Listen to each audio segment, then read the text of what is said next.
በስመ አብ ወወልድ ወመንፈስ ቅዱስ አሐዱ አምላክ። የእግዚአብሔር ቤተሰቦች በውጭም በአገር ውስጥም ያላችሁ ይህን ፕሮግራም የምትከታተሉ እግዚአብሔር በቸርነቱ በምሕረቱ ጠብቆ ለዚህ ሰዓትና ለዚህ ጊዜ ስላደረሰን ስሙ የተመሰገነና የተቀደሰ ይሁን። ክርስቶስ ተንሥአ እሙታን በዐቢይ ኃይለ ሥልጣን አሰሮ ለሰይጣን አግዓዞ ለአዳም ሰላም እምይእዜሰ ኮነ ፍስሐ ወሰላም። እግዚአብሔር በቸርነቱ በምሕረቱ ጠብቆ ለዚህ ጊዜ ለዚህ ሰዓት ስላደረሰን ስሙ የተመሰገነ ይሁን።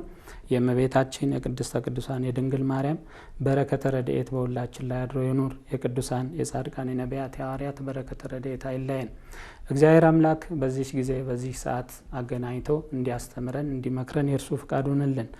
የምንማማርበት የትምህርታችን ርዕስ የሚሆነው በዚህ በዮሐንስ ወንጌል ምዕራፍ 21 ከቁጥር 19 ላይ ያለውን ኃይለ ቃል ጠቅሰን ተከተለኝ በሚለው ኃይለ ቃል እንማማራለን። እግዚአብሔር እንዲያስተምረን የእርሱ ፍቃድ ይሁንልን። ይሄ መነሻ ትምህርቱ የሚነሳው ባለፈ በዚህ በበዓለ ሃምሳ ከሚነበቡት በአምስተኛ ሳምንት ከተነበበ የሚቀጥል ስድስተኛ ሳምንት ላይ የሚቀጥል ምዕራፍ ጥቅስ ነው ማለት ነው። ይሄም እንግዲህ ባለፈ ሳምንት በአምስተኛው ሳምንት አርአያ ስልጣኖ በሚለው በቤተ ክርስቲያን ግጻዌ ላይ በተቀመጠው መሰረት ጌታችን መድኃኒታችን ኢየሱስ ክርስቶስ ከዚህም በኋላ ኢየሱስ በጠብራዲዮስ ባህር አጠገብ ለደቀ መዛሙርቱ እንደገና ተገለጠላቸው ባለው መሰረት በዚያ ተገልጦላቸው በዚያ በአሳን እያጠመዱ አሳን ግን በማጥመድ ውስጥ ሌሊቱን ሙሉ ለፍተው አሳን ባለማግኘታቸው እንግዲህ ተስፋ በመቁረጥ ላይ ሳሉ ጌታችን በዚያ ቆሞ አገኛቸው። ጌታ መሆኑ እንኳን አላወቁትም ይላል። አላወቁትም ቢሆንም ግን ጌታ መረባችሁን በቀኝ በኩል ጣሉ ብሏቸው ሊስቡ የማይችሉ አሳዎችን አገኙ ይላል። ያን አሳ ካገኙ በኋላ ደግሞ ያን እሳት በፍም ላይ አሳን ጠብሶ ምግብን አዘጋጅቶ አበላቸው፣ አጠጣቸው። በዚህ በተደረገው ተአምር አውቀውት ዮሐንስ ወንጌላዊ በተለይ ፍቁረ ጊዜ የተባለው ማለት ነው አስቀድመው ስለ ይሁዳ ከእነዚህ ውስጥ እንዲህ የሚያደርግብህ ማን ነው ብሎ የጠየቀው ያ ዮሐንስ ምን ብሎ ጌታ እኮ ነው ብሎ ያን እንግዲህ የክርስቶስን ተአምር አይቶ አስቀድመው በመልክ አይተው ባደረገው ነገር አላወቁትም። አሁን ግን ባደረገው ተአምር አውቀውት ጌታ እኮ ነው ብሏል። እኛም በሕይወታችን እንግዲህ ጌታን እንዴት ማወቅ እንዳለብን ከዚህ እንማራለን። ቢሆንም ግን በዚህ ታሪክ ውስጥ ቅዱስ ጴጥሮስ በተለይ ልዩ ሰፊ ቦታ የሚይዝበት ታሪክ ነው። ቅዱስ ጴጥሮስ በዚህ ቦታ ላይ መጀመሪያ ክርስቶስ ሲመጣ ጌታ መሆኑን ካወቀ በኋላ ራቁቱን ነበርና ምክንያቱም አሳ ለማጥመድ እንግዲህ ያው ቅዱስ ጴጥሮስ ሊቃውንቱ እንደሚናገሩት ከሆነ ከትንሣኤ በኋላ የክርስቶስን ትንሣኤ መነሳት አውቋል። ቢሆንም ግን እምነት አልተጨመረለትም፣ መንፈስ ቅዱስ አልወረደላቸውም፣ በሃይማኖት በእምነት አልጸኑም። ገና በሰው ፊት በምእመናን ፊት ቆሞ የማስተማር ኃይል ስላላገኙ አንደኛ ስራ ላለመፍታት፣ ሁለተኛ ደግሞ ሞያ ስለነበራቸው በዛ በሞያቸው አስቀድሞ ክርስቶስ ከሰማይ ምግብን እያወረደ አሳውን እያበዛ ምግቡን እያበዛ ያበላቸው ያጠጣቸው ነበር። አሁን ግን ተነስተው ክርስቶስ በተለያየ ጊዜ ሁለቴ ተገልጾላቸው በዚህ ቦታ ሶስተኛ ተገልጾላቸዋል። ቢሆንም ይሄን ራሳቸውን ለመመገብ በማሰብ እኔ አሳ ለማጥመድ እሄዳለሁ ብሏል ቅዱስ ጴጥሮስ። በዚህ ጊዜ እነ ቶማስ እነ ዮሐንስ ሌሎችም ሐዋርያት ተከተሉት ይላል። በዚያ ጊዜ እንግዲህ ሌሊቱን ሙሉ አሳ ቢፈልጉ አጥተዋል። ምክንያቱም ክርስቶስን አልያዙም። ዋና ጎደሏቸውን የሚሞላላቸው ባዶነታቸውን የሚያበዛላቸውን አልያዙትምና በእምነት ደግሞ አልወጡም። ክርስቶስ ሁሉን ያደርጋል፣ እዚህ ብንሆን በእምነት ብንጠብቀው ይመግበናል ያጠጣናል ሳይሉ ሄደው አስቀድሞ እንግዲህ ሁሉን ትተን ተከተልን የእኛ ድርሻ ምንድን ነው ብሎ የተናገረ ቅዱስ ጴጥሮስ አሁን ግን ያን ትቶ እንግዲህ በ12ቱ ነገደ እስራኤል ላይ ትፈርዳላችሁ ብሎ ስልጣን ሰጥቶታል ማለት ነው። አንተ እንግዲህ አርያ ክህነትን ሰጥቶታል። ምን ብለዋል? በአንተ መሰረትነት አንተ አለትን በአንተ መሰረትነት ላይ ቤተክርስቲያኔን እመሰረታለሁ ብሎ ሁሉ ስልጣን ሰጥቷል ማለት ነው። ይሄ ረስቶ ነው እንግዲህ ቅዱስ ጴጥሮስ ምን አለ ማለት ነው? ወደዛ አሳ ወደ ማጥመድ ሄደው ማለት ነው። አሳ ከማጥመድ ደግሞ እንግዲህ ያን አጥቶ ቢሆንም ግን በክርስቶስ በማመን ማለት ነው በቀኝ በኩል ያመረቡን ጥለዋል ማለት ነው። አሁን ቅዱስ ጴጥሮስ አስቀድሞ ከነዚህ ይልቅ ወድሃለሁ ብሎ 3 ጊዜ ክዶ ዶሮ እስከሚጮህ ድረስ 3 ጊዜ ካደውን አስቦ አሁን ግን በክርስቶስ ፊት በሙሉ ልቡ መቆም አልቻለም ማለት ነው። ምክንያቱም አሁን ይዞ በባዶነት መጥቶ ነበር። ክርስቶስ ደግሞ ተገልጾለታል፣ ምግብን ሰጥቶታል። አሳዎች 153 አሳዎችን ሰጥቶታል ማለት በዚህ ተደስቶ እንግዲህ እኔ እርቃኔን ወይ ደግሞ እስከነ ኃጢአቴ ንስሐ ሳልገባ በሱ ፊት ቆሜ በደሌን ሳልናዘዝ በሱ ፊት አልቆምም ብሎ ራሱን ወደ ባህር ጣለ ይላል። ከዚያ ወጥቶ ነው እንግዲህ በሱ ፊት ቆሞ ዛሬ ምናየውን ትምህርታችንን ምናየው ማለት ነው።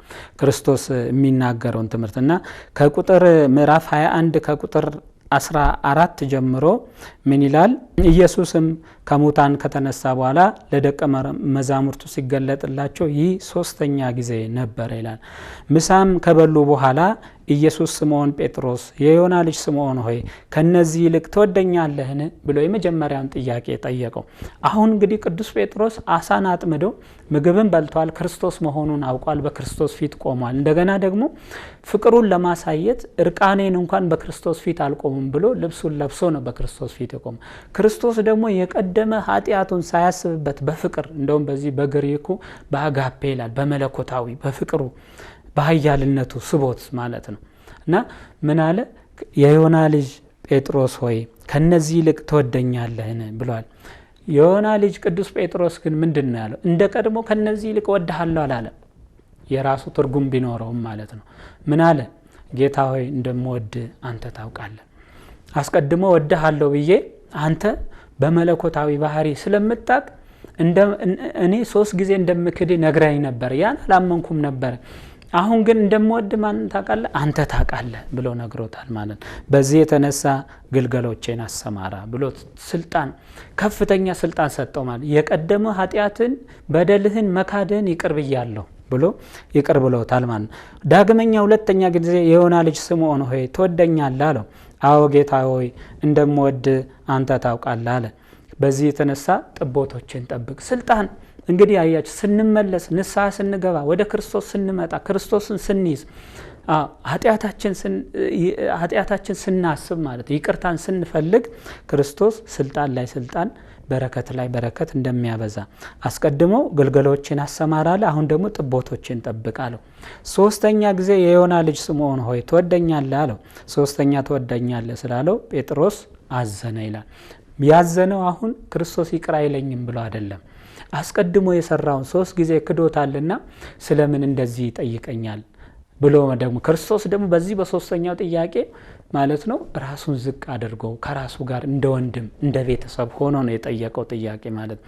ቅዱስ ጴጥሮስ ደግሞ አንተ የባህሪ አምላክ ነህ፣ ሁሉን ትመረምራለህ፣ እኔ አስቀድሜ ክጄሃለሁ፣ ስለዚህ ከነዚህ ይልቅ እንደምወድ ወይ ደግሞ እንደምወድ እውነተኛ ፍቅር ቤተሰባዊ ፍቅር እንዳለኝ አንተ ታውቃለህ አለው። በመጨረሻ ምን አለ? በጎቼን ደግሞ አሰማራ አለ። በዚህ የተነሳ እንግዲህ እውነት እልሃለሁ አንተ ጎልማሳ ሳለ ወገብህን በገዛ ራስህ ታጥቀህ ወደምትወደው ትሄዳለህ አለ። በጎልማሳነት ዘመን ወደምትወደው ወደ ፍቃድ ወደ ስጋዊ ፍቃድ እንግዲህ ማለት ምን ማለት ክርስቶስ ተነስቶ ትንሣኤውን አይቶ እንኳን ቅዱስ ጴጥሮስ ክርስቶስ እውነት ተነስቷል የሚለውን እምነት ጨምርልን ብሎ ቅዱስ መንፈስ ቅዱስ ወርዶባቸው በሰው ፊት ቆሞ በአንድ ስብከቱ 3000 ሕዝብ ምእመናን አልመለሰምና ባህር አሳ ሊያጠምድ ወደ ባህር ሄደዋል ማለት ነው። ስለዚህ አሁን ይሄ ሙላት ሊሰጠው ነው ጌታችን መድኃኒታችን ኢየሱስ ክርስቶስ አስቀድሞ ደካማ በነበርክ ጊዜ ወይ ደግሞ በጎልማሳነት ወጣት በነበርክ ጊዜ በራስ ፍቃድ የስጋዊ ፍቃድን ይዘ ጎልማሳ ሳለ ወገብን በገዛ ራስ ታጥቀ ወደምትወደው ትሄድ ነበረ። ነገር ግን አለ እኔ በመለስኩ ጊዜ በፍቅሬ በሳብኩ ጊዜ በጎቼን ጥቦቶቼን ጠብቅ ባልኩ ጊዜ ግን በሸመገልክ ጊዜ ግን እጆችን ትዘረጋለህ፣ ሌላውም ያስታጥቃል፣ ወደማትወደውም ይወስድሃል ይለዋል። ይሄ ማለት ምን ማለት ነው? እንግዲህ ጌታችን መድኃኒታችን ኢየሱስ ክርስቶስ በወጣትነት ፍቃድህን ትፈጽማለህ፣ ብትክደኝም እኔ ይቅር ባይ ነኝና ይቅርታ እልሃለሁ፣ ዶሮ ሲጮህ 3 ጊዜ ሳይጮህ 3 ጊዜ ትክደኛለህ ብዬ ነበር። ያኔም ይሄ አይሆንብህ ብዬ ነበር። ይሄ አይሆንብህ ስትለኝም ደግሞ አንተ ሰይጣን ከኋላዬ ሂድ ብዬ ያንተን ሙሉ እምነት አለመኖርህን እያወቅ በፍቅሬ ስብህ ነበረ። ከዚህ የተነሳ ደግሞ አሁን ግን እውነተኛ መመለስህን አይቼ በጎቼን ጠብቅ፣ ጥቦቶቼን አሰማራ እያልኩ እነግርሃለሁ ብሎ ነው እንግዲህ። ስለዚህ በዚህ የተነሳ በእኔ ፍቅር የተነሳ ደግሞ በሸመገልክ ጊዜ ምን ትሆናለህ አለ?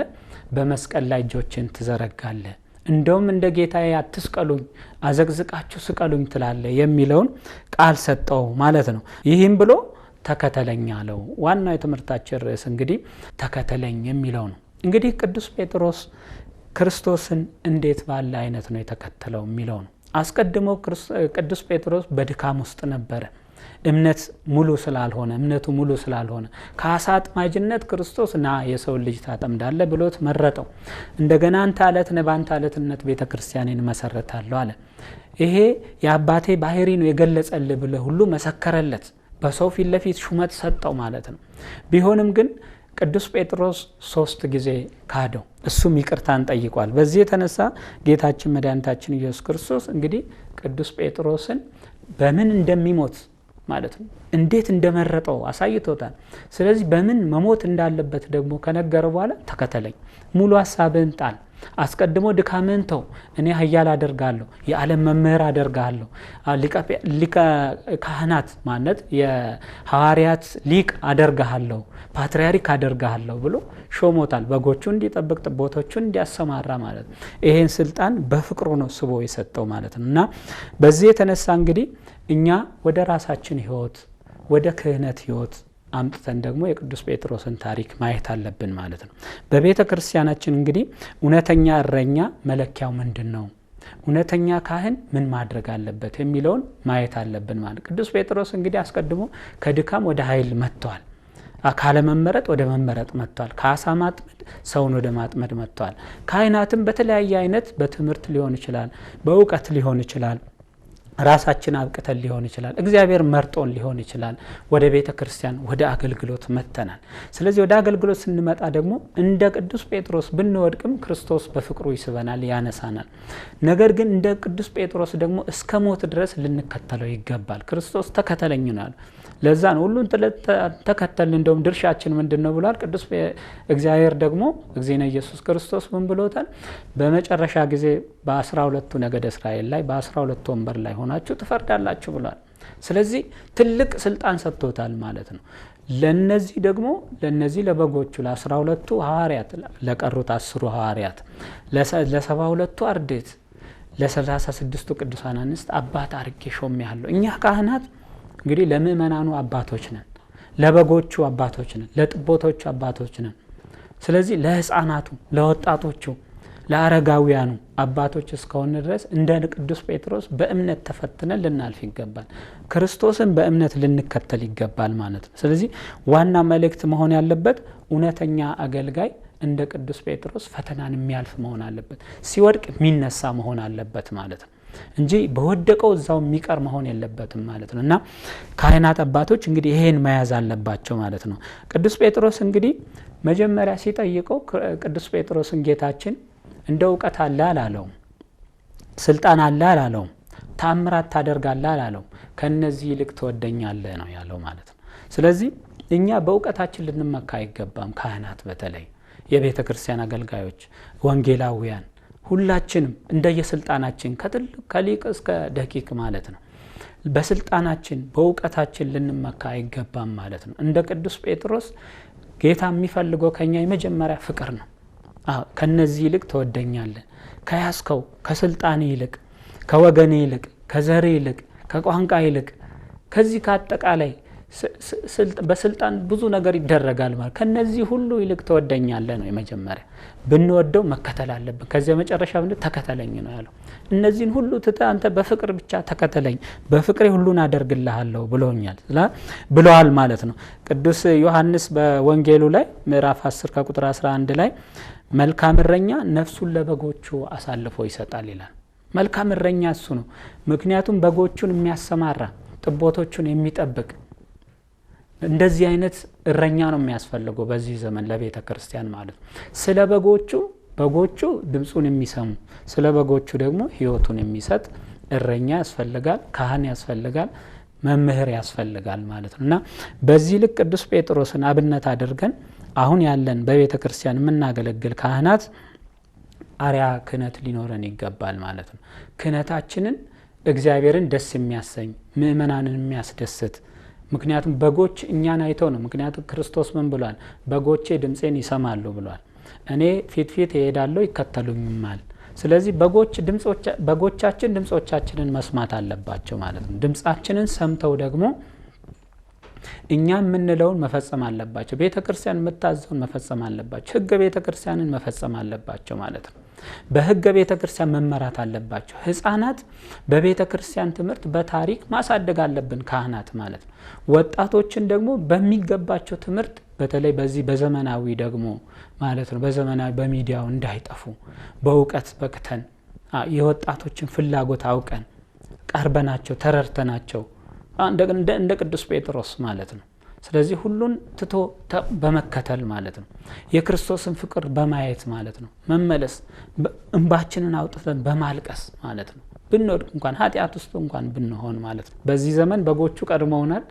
ጠባቂዎቹ ምን እያሉን ከኋላ እየሄዱ ነው ማለት። ስለዚህ መቅደም አለብን ማለት ነው። ስለዚህ በእንደዚህ አይነት በመጀመሪያ በመረዳት ከዚያ በመሳተፍ እሱም ብቻ ደግሞ አይደለም መስዋዕትነት ደግሞ መሆን እንደ ቅዱስ ጴጥሮስ እንደ ጌታ አትስቀሉኝ ወደ ታች ዘቅዝቃችሁ ስቀሉኝ ብሎ እስከ መጨረሻ ድረስ ተከተለኝ እኮ ነው ያለው። ትከተለኛለህ፣ መስቀሌን ታስባለህ፣ ሞቴን ታስባለህ ሲለው ነው። ስለዚህ ክርስቶስን እንደዚህ መከተል ያስፈልጋል ማለት ነው። እሱም ብቻ አይደለም ከተረዳን ሁሉን እናደርጋለን። ከዚያ ደግሞ እንሳተፋለን። ችግሯን እያየን አናልፍም ማለት ነው። ለቤተ ክርስቲያን መፍትሄ ሰጪዎች እንሆናለን ማለት። ቤተ ክርስቲያን ምእመናን አባቶች፣ እናቶች፣ ወጣቶች፣ ህፃናት በአጠቃላይ ናቸው፣ እኛም ጨምሮ ማለት ነው። እርስ በርስ እንመካከራለን ማለት ነው። ለቤተ ክርስቲያን አለኝታ እንሆናለን ማለት ነው። ያ ነው መረዳት። መሳተፍ ማለት ደግሞ ውስጥ ገብተን እያንዳንዱን ምእመን በመምከር በማስተማር የጠፋውን በመመለስ በእንደዚህ አይነት ማስተማር ነው። ሌላው መስዋዕትነት ነው። መስዋዕት መሆን ማለት ያልነው ደግሞ ምንድነው? ህይወትን እንኳን ሳይቀር መስጠት ማለት ነው። ህይወትን መስጠት ማለት በሰይፍ መሰየፍ አይደለም። ህይወት መስጠት ፍቃድ ስጋችንን ለዚያ ለበጎቻችን መስጠት ማለት ነው። ፍቃድ ስጋችንን ለእግዚአብሔር አስገዝተን በጎቻችንን አርያ ክህነት ይዘን መጠበቅ ማለት ነው። በጎቹን ጥቦቶችን እያሰማራን የሚገባቸውን ምግብ እየሰጠን የሚገባቸውን ቃለ ወንጌል እየሰጠን አርያ ክህነቱን ይዘን በእነሱ ፊት እየሄድን በእንደዚህ አይነት በጎቻችን መጠበቅ አለብን ማለት ነው። ካህናት በእንደዚህ አይነቱ ኃላፊነታቸው ለበጎቻቸው ታማኝ መሆን ካልሆነ ከእጃችሁ ፈልጋለሁ ይላል ትንቢተ ሕዝቅኤል ላይ። በጎቼን ከእያንዳንዱ እጅ ፈልጋለሁ። በጎቼን ፈልጋችሁ ከመለሳችሁ ካስተማራችሁ እምቢ ቢሏችሁ እንኳን እናንተ ስራችሁን ጨርሳችኋል። ለበጎቹ ወዮላቸው እምቢ ቢሏችሁ።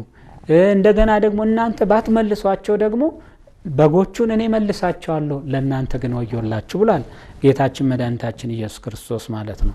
ምን አለ በዚህ በመልእክቱ ላይ ቅዱስ ጴጥሮስ ማለት ነው እስከ መጨረሻ ታማኝ መሆን እንደሚያስፈልግ ሲገልጽ ማለት ነው። በእናንተ ዘንድ ያለውን የእግዚአብሔር መንጋ ተጠብቁ፣ እንደ እግዚአብሔርም ፍቃድ በውድ እንጂ በግድ ሳይሆን በበጎ ፍቃድ እንጂ መጥፎ በመመኘት አይሁን፣ ለመንጋው ምሳሌ ሆኑ እንጂ ማህበሮቻችሁን በኃይል አትግዙ ብሎ ተናግሯል ቅዱስ ጴጥሮስ ራሱ። ማህበሮቻችሁን በኃይል አትግዙ፣ በፍቃደኝነት፣ በፍቅር፣ በእምነት፣ በበጎነት፣ በመልካም ሕሊና እነዚህን በጎች መግዛት ማሰማራት እንዳለብን፣ ምእመናን ደግሞ ከመናፍቃን ለመጠበቅ የጠባቂዎችን ድምጽ መስማት፣ እነሱም መከተል፣ በጸሎት ማገዝ። ካህኑ ስለ ምእመናን ይጸልያል፣ ምእመናን ደግሞ ስለ ካህን መጸለይ ያለበት ማለት። ምእመናንና ካህናት እጅ በእጅ ተያይዞ ቤተክርስቲያናቸውን ወደፊት ማስኬድ አለባቸው፣ እግዚአብሔርን ደስ ማሰኘት አለባቸው ማለት ነው። ስለዚህ በዚህ አይነት አርአያ ክህነት ይዘን ቅዱስ ጴጥሮስን መስለን ቤተክርስቲያንን ማስቀጠል አለብን። እንግዲህ በመጨረሻ የምናነሳው ሁላችን በተሰጠን ኃላፊነት የተሰጠንን ግልገሎች፣ ጥቦቶች፣ በጎችን መጠበቅ እንዳለብን፣ በፍቅር መጠበቅ እንዳለብን፣ እንዲሁም በመምህርነት እንደ ቤተሰብ እንደ እናት እንደ አባት ሆነን ማለት ክርስቶስ እንደ እናት እንደ አባት ሆኗቸው ይጠብቃቸው ነበር ሐዋርያቱ 120 ቤተሰቡን ማለት ነው።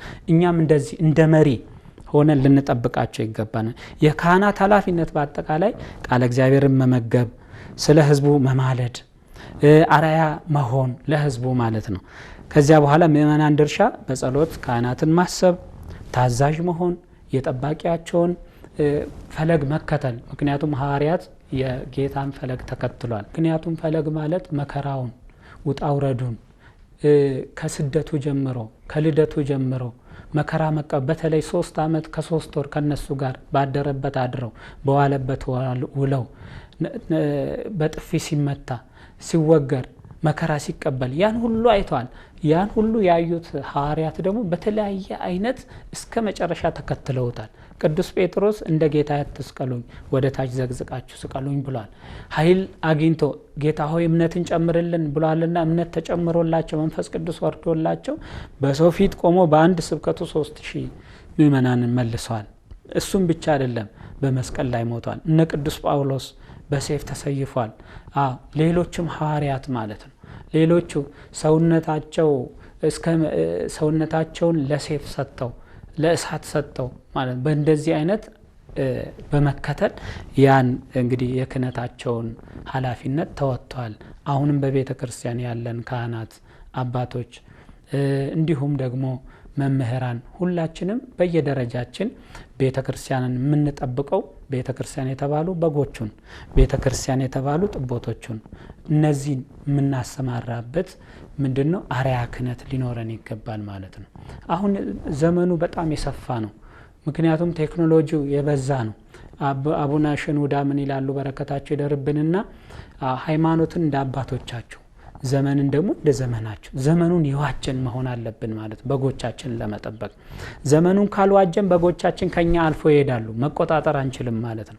ስለዚህ ዘመኑን ዋጅተን ቴክኖሎጂ የሚያዝ ከሆነ ቴክኖሎጂ ሚስጥርን በሚጠብቅ ሃይማኖትን በማያስገድ መልኩ በቴክኖሎጂ ምእመናኖችን መጠበቅ አለብን ማለት ነው። ስለዚህ ዋናው ትክክለኛው ምንድነው? ሚስጥረ ቤተ ክርስቲያንን የሚጠብቅ ሕገ እግዚአብሔርን ሰውን ወደ መጥፎ ነገር የማይመልስ አርአያ ክህነት ሊኖረን ይገባል፣ እግዚአብሔርን የሚያስደስት ማለት። ለዚያ ነው እንግዲህ እናንተ ዓለም እኔን ወዳኝ ቢሆን እናንተን ትወዳለች ይላል በመጨረሻ ለሐዋርያቱ ማለት ነው። ዓለም ግን ምን አለች? እኔን አልተቀበለችኝም እናንተንም አትቀበልም። ስለዚህ እንደ ሐዋርያት በእውነተኛ ፍቅር እንደተከተሉት እኛም እውነተኛ ፍቅር ይዘን፣ በተለይ ቅዱስ ዮሐንስ አፈወርቅ ምን ይላል? ጌታ ጴጥሮስን ትወደኛለህ ብሎ የጠየቀው ይላል እኛ ምእመናን በምን ያህል ፍቅር ልክ ምእመናንን ማለት ካህናት በምን አይነት ፍቅር ልንጠብቃቸው እንደሚገባ ለማስተማር ነው። በፍቅር ምእመናንን መጠበቅ እንዳለብን ሊያስረዳን ነው ይላል። ቅዱስ ኤፍሬም ሶሪያዊ ምን ይላል? በከሰል እሳት አጠገብ የጠፋውን ጴጥሮስ ሊፈልግ የመጣው እግዚአብሔር ይላል ጌታ በፍቅር እሳቱ ደግሞ ፍቅር በሆነ እሳቱ ቅዱስ ጴጥሮስን እሳት አቀጣጥሎ አሳ እየጠበሰ ሳበው ይላል። በእንደዚህ በፍቅር ማለት እሳት በሆነ ፍቅር ምእመናኑን ወደ ቤተ ክርስቲያን ልንስብ ይገባል ማለት ነው። እንደዚህ ካደረግን ቅዱስ ጎርጎርዮስ ዘእንዝናዙ እንደሚናገረው ማለት ነው መንፈሳዊ ምግብ እንደ ሰው አቅም መሆን አለበት ይላል። ለበጎቹም ለጥቦቶቹም ለሌሎችም ለሶስቱም ደረጃዎች የሚገባውን መንፈሳዊ ምግብ እየሰጠን ቤተ ክርስቲያንን መዋጀት አለብን። ቤተ ክርስቲያን የተባሉ በጎችን ምእመናንን መጠበቅ አለብን። እንግዲህ ለዚህ ቅዱስ ጴጥሮስ ጌታችን መድኃኒታችን ኢየሱስ ክርስቶስ በተናገረው ተከተለኝ ብሏል። የተከተለው ደግሞ ቅዱስ ጴጥሮስ እንግዲህ ሁሉን ትቶ ነው የተከተለው። ሁሉን ትተን መከተል አለብን። ከነዚህ ይልቅ ትወደኛለህ ብሏል። እንደምወድ አንተ ታውቃለህ ልንል ይገባል እንጂ እኛ ክርስቶስን እንደምንወድ ልንገልጽ የለብንም። ክርስቶስ ራሱ ያውቃል እኛ ምን ያክል እንደምንወድ ማለት። ስለዚህ እውነተኛ መውደድን ደግሞ እንድንወደው እሱ ክርስቶስ በጎቼን ጠብቅ፣ ምእመናኖችን አሰማራ እያለ ያን ስልጣን ይሰጠናል ማለት ነው። እስከ መጨረሻ ድረስ ደግሞ እንድንጸና ደግሞ ተከተለኝ ይላል። ኃይልን ብርታትን ይሰጠናልና እኛም ከልብ ሆነን እንድንከተለው አርአያ ክህነታችንን እንድንጠብቅ በተለይ በዚህ ዘመናዊ ዘመን ደግሞ ዘመኑን ዋጅተን ቤተክርስቲያንን ወደፊት እንድናስቀጥል እግዚአብሔር አምላክ ይርዳን። የሰማነውን በዝነ ልቦናችን ያሳድርብን። በአጠቃላይ እንግዲህ እግዚአብሔር አምላክ በማዕከላችን ተገኝቶ ስላስተማረን ስለመከረን የእርሱ ፍቃዱ ይሁንልን። ወስብሐት ለእግዚአብሔር።